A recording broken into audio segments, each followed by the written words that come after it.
নমস্কার প্রিয় দর্শক বন্ধুরা, রিতাস কিচেনে অনেক অনেক স্বাগত জানিয়ে আজকের রেসিপি শুরু করছি। প্রথমে আমি উপকরণগুলো দেখিয়ে নিচ্ছি। আলু নিয়েছি টুকরো করে কেটে, কাঁঠাল গুটি নিয়েছি, মিষ্টি কুমড়োর ডগা নিয়েছি, ঝিঙে নিয়েছি, ডাঁটা নিয়েছি। এসব সবজিগুলো কেটে ধুয়ে রেখে দিয়েছি। এবার একটি কড়াই বসিয়ে দিলাম। বন্ধুরা, ভিডিওটি শুরু করা যাক। কড়াইতে দিয়ে দিচ্ছি সাদা তেল 3 টেবিল স্পুনের মতো। তেলটা গরম হয়ে আসলে ফোড়ন দিচ্ছি গোটা জিরে, কালো জিরে একসাথে ফোড়নটা দিলাম। ফোড়ন থেকে খুব ভালো গন্ধ বেরিয়ে আসছে। এবারে দিয়ে দিচ্ছি চেরা কাঁচা লঙ্কা 7-8টার মতো। এবারে সবজিগুলো একে একে দিয়ে দেবো। প্রথমে আলু দিয়ে দিচ্ছি কচু, একদম মুখের কচুটা ছিল, এটুকুনি দিয়ে দিলাম। দিয়ে দিচ্ছি ডাঁটা,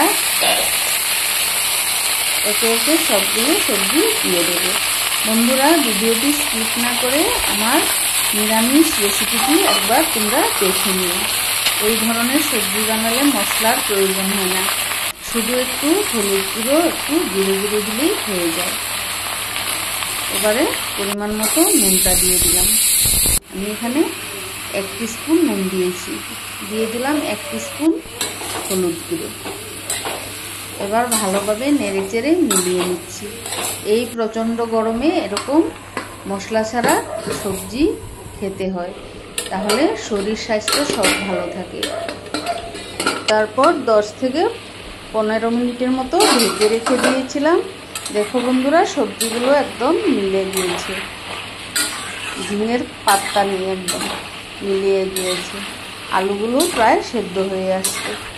এবার একটু নেড়েচেড়ে লাউয়ের ডগা পাতাগুলো দিয়ে দেব। বন্ধুরা, এইভাবে একবার বাড়িতে বানিয়ে খেয়ে দেখো, অপূর্ব লাগবে একদম। এই দিয়েই ভাত খেয়ে নেবে। লাউয়ের ডগাগুলো খুব সুন্দর ছিল আজকে।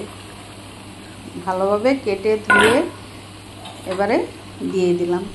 একটু নেড়েচেড়ে আবারও 5-7 মিনিটের মতো ঢেকে রাখবো, যাতে শাকগুলো খুব ভালোভাবে মজে আসে। এমনিতেও লাউয়ের ডগা পাতা খুব সহজেই মজে যায়। আমি 5-7 মিনিটের মতো ঢেকে ঢাকনাটা খুলে দেখলাম, একদম মজে গিয়েছে। এবারে 1/2 টিস্পুনের মতো চিনিটা দিয়ে দিলাম। চিনিটা দিলে স্বাদের ব্যালেন্সটা ঠিকঠাক হয়, একটু মিষ্টি মিষ্টি হয়। নিরামিষ সবজি খেতে একটু মিষ্টি মিষ্টি হলে দারুণ লাগে। এবারে তরকারিটা যাতে একটু আঠালো টাইপ হয়, তার জন্য সামান্য একটু পিঠালি দিয়ে দিলাম। এবারে 3-4টের মতো চেরা কাঁচা লঙ্কা দিয়ে নামিয়ে নেব।